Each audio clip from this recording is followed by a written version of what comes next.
Ladies and gentlemen, welcome to another vaguely entertaining review.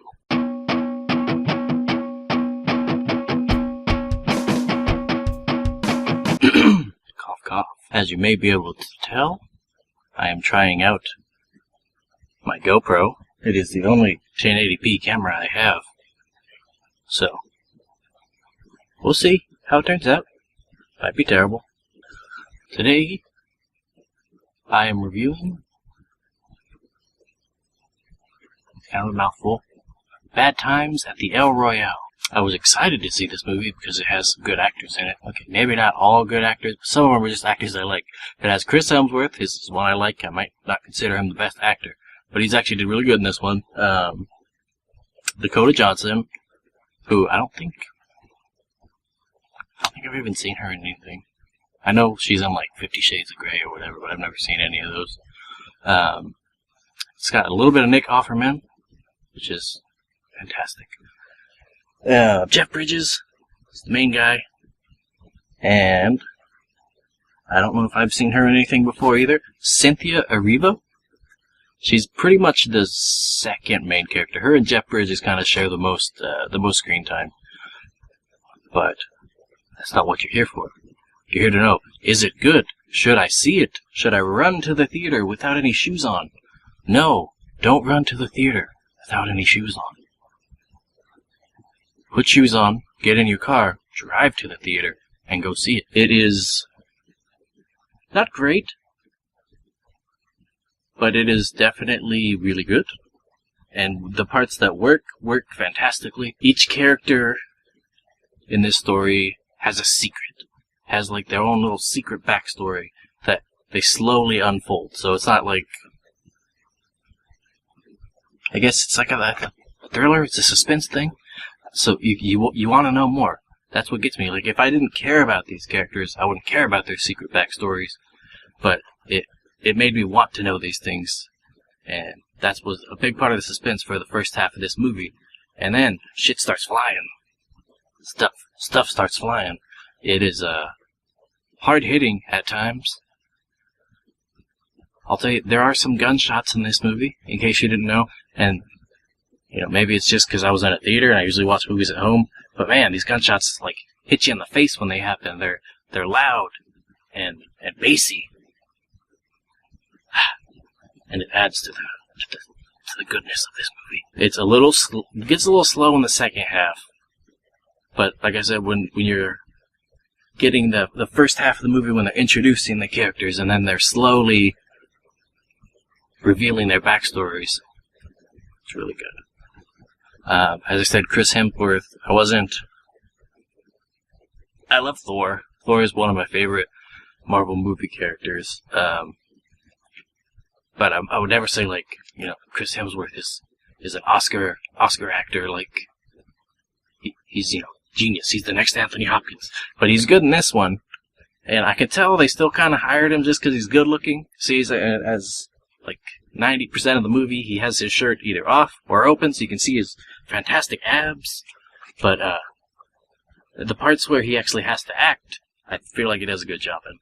And then Jeff Bridges, good as always. Very sad in this movie, which I liked. Usually he's kind of a spacey dude. Spacey kind of druggy dude. But in this one, he has this whole era of sadness to him, and I'm not going to tell you why. They'll explain it when you watch the movie. But it works. It works very well. Let's see, who else? We got Dakota... did I say Fanning earlier? Dakota Johnson. She was okay. Cynthia Erivo is also great. Oh, who's the new guy? There's a new guy. I don't think I've seen him in anything else. And when I started the movie, I didn't think he would have a very big part or any emotional effect on this movie. Lewis Pullman, he plays the, what would you call it, bellhop, sort of? Except he does everything.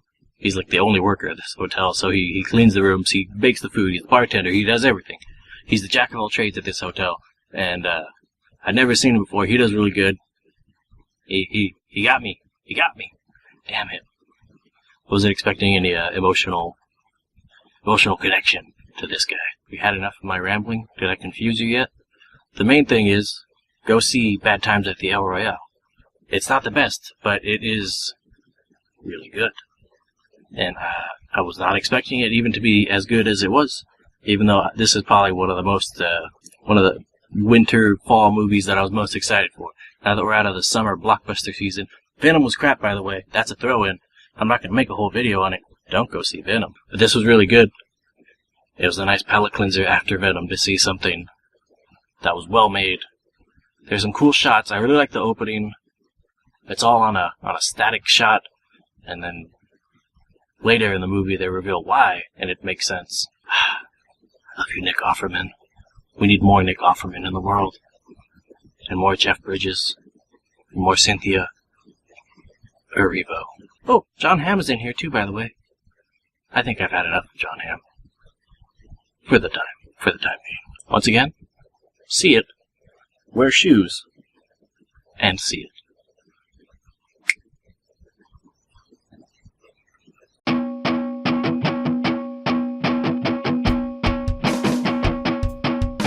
There's a bit of a MacGuffin in this movie, and they never quite say what it is. It's a videotape, or not videotape. It's before videotape. There's a film strip. This is spoiler talk, by the way. Sort of. I mean, it actually, once again, spoiler talk. If you don't want to hear any more, go ahead and just shut this video off. Thanks for watching. Like and subscribe, but shut this video off. There is a tape, a film strip. Damn it all to hell. Even tape is outdated. There's a .mp4 clip with a famous person on it, you know, sleeping with somebody at the hotel, and they say it's worth a lot of money, you know, but I think it's supposed to be John F. Kennedy.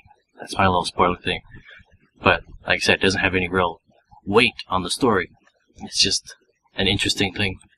I think it's John F. Kennedy because when they start the movie, they show a wall of celebrities who's been there, and they got Marilyn Monroe there. So I think it's John F. Kennedy and Marilyn Monroe.